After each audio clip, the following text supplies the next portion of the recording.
여러분, 마케팅 서적 중에 변하는 것과 변하지 않는 것이란 책이 있습니다.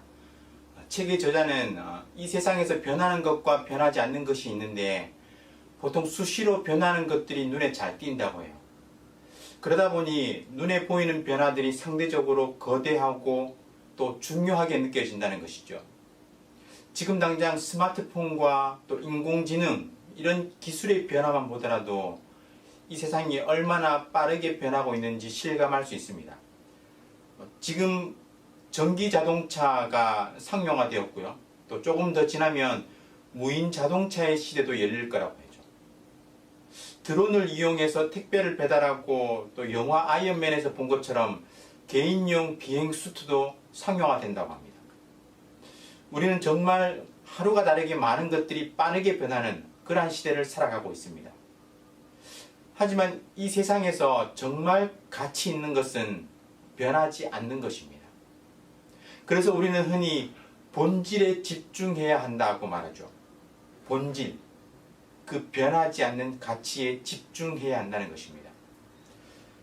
저는 그 글을 읽으면서 과연 변하지 않는 것, 영원한 가치를 가진 것이 무엇인가 곰곰이 생각해 봤습니다. 그런데 오늘 본문에서 그것을 말하고 있어요. 바로 자신의 백성들을 향한 하나님의 사랑입니다.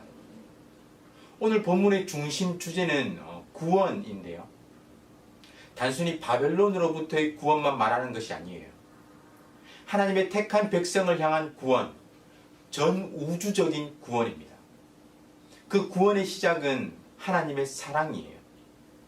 이스라엘이 처한 문제는 단순히 이방 땅의 포로로 잡혀 있는 것이 아니었습니다.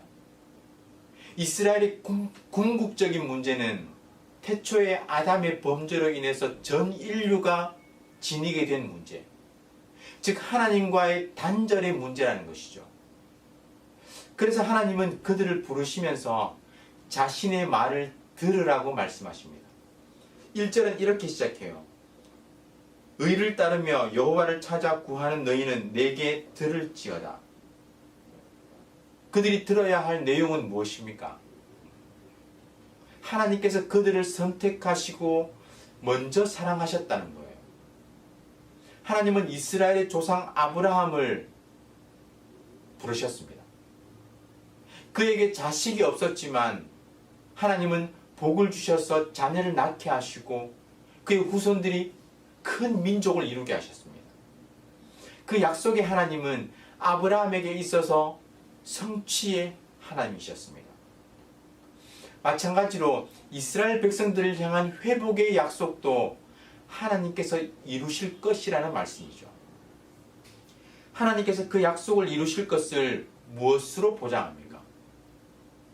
3절에서 하나님은 자신의 창조의 능력을 말씀하십니다. 이 세상을 존재케 하신 하나님의 창조의 능력을 깨달으라는 것이죠. 특히 하나님은 시온의 황폐한 곳들을 에덴 같게, 그 광야를 여호와의 동산 같게 하겠다 하셨어요. 에덴 동산은, 태초의 그 에덴 동산은 질서와 아름다움을 상징합니다. 하나님의 축복을 상징해요. 하나님은 단순한 창조자로 그치는 것이 아니라 온 세상에 복을 주시며 그것을 아름답게 또 조화롭게 그리고 질서 있게 만드신 하나님이셨습니다. 그 창조의 능력을 가지신 하나님께서 이스라엘을 회복시키는 것은 그 하나님께 어려운 일이 아니라는 것이죠. 이스라엘이 그 하나님을 제대로 알 때 그들은 폐허 가운데 남겨질까봐 두려워하고 염려하지 않아도 되는 것입니다. 하나님은 자신의 백성을 회복시키셔서 기뻐하는 소리 그리고 즐거워하는 소리가 가득 차도록 감사의 찬송과 기쁨의 노랫소리가 넘치도록 만드실 것이기 때문입니다. 첫 번째 단락과 마찬가지로 4절을 보면 귀를 기울이라고 다시 시작하죠. 내 백성이여 내게 주의하라. 내 나라여 내게 귀를 기울이라. 여기서 하나님께서 강조하시는 것은 단순히 이스라엘 민족에게만 국한된 구원이 아닌 우주적이고 또 영원한 구원입니다. 완성될 이 구원은 아브라함의 자손들을 위한 것뿐만이 아니라 온 인류 가운데 하나님의 택한 백성을 위한 것입니다. 하나님은 내 공의를 만민의 빛으로 세우리라 말씀하시죠. 여러분, 빛의 역할이 무엇입니까? 길을 밝히는 것이죠. 바른 길을 보여주는 것입니다. 바른 길로 인도하는 거예요. 하나님의 율법과 공의가 모든 민족들에게 퍼져나가고 이방인들에게 빛을 가져다 주는 것입니다. 하나님의 구원으로 이끄시는 것이죠. 그래서 이스라엘 백성뿐만 아니라 온 백성이 하나님의 구원의 손길을 기다리는 것입니다. 6절에서 하늘과 땅을 살펴보라 말씀하는데, 하늘이 연기같이 사라지고 땅이 옷같이 헤어지며 거기에 사는 자들이 하루살이같이 죽으려니와 말씀하죠. 이 세계의 유한성입니다. 한계죠. 모든 것들은 사라지고 죽고 또 멸망당할 것입니다. 하지만 하나님은 말씀하시죠. 나의 구원은 영원히 있고 나의 공의는 폐하여지지 아니하리라. 하나님의 구원은 영원하다는 것입니다. 그리고 본문의 마지막 단락도 들으라는 요청과 함께 시작합니다. 7절이죠. 의를 아는 자들아, 너희는 내게 듣고 그들의 비방을 두려워하지 말라. 무엇을 두려워하지 말라는 것일까요? 믿는 자들을 향한 핍박을 두려워하지 말라는 것입니다. 당시 하나님의 백성들을 향한 핍박은 극에 달했을 겁니다. 믿음을 지키기 어려웠고 이방신들 그리고 혼합 종교로 인해서 그들의 믿음은 흔들리는 것이죠. 하지만 8절 말씀, 좀이 옷을 먹는 것처럼 그들 핍박하는 자들을 먹을 것이고 좀벌레가 양털을 먹는 것처럼 그들을 먹을 것이다. 이것이 하나님의 말씀입니다. 의로운 자들을 향한 세상의 핍박과 박해를 두려워할 필요가 없다는 것이에요. 그들은 곧 사라질 것이고 멸망당할 것이기 때문입니다.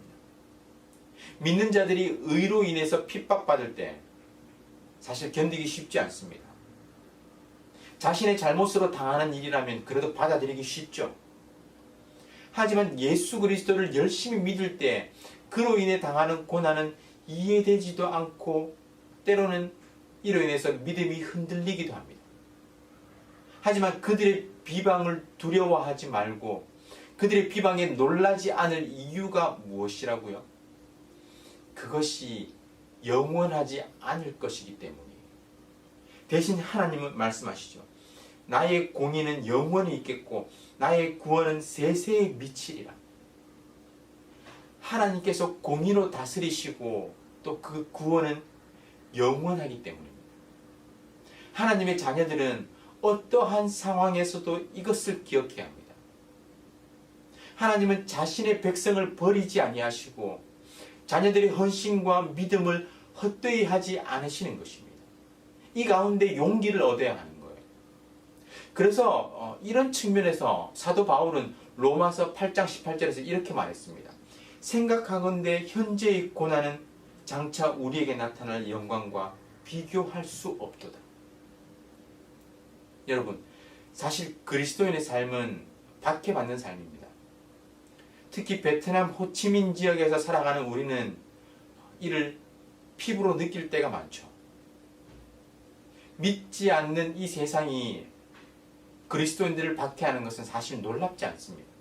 예수님께서 이미 말씀하셨잖아요. 세상이 너희를 미워할 것이다. 이는 창조 때로부터 지금까지 계속해서 이어지고 있는 거예요. 에덴 동산에서 인류가 타락한 후에 처음으로 기록된 사건이 믿음으로 제사드린 아벨이 살해당하는 장면입니다.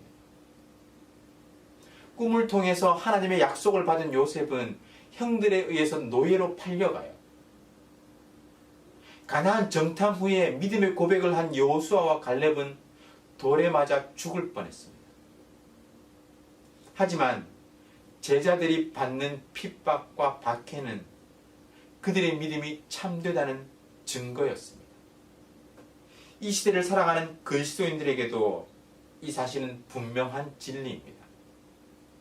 세상은 우리를 미워하는 거예요. 하지만 하나님의 말씀을 기억하시기 바랍니다. 그들이 비방에 두려워할 필요도 없고 또 놀랄 필요도 없습니다. 왜냐하면 그들의 득세함이 영원하지 않을 것이기 때문이죠.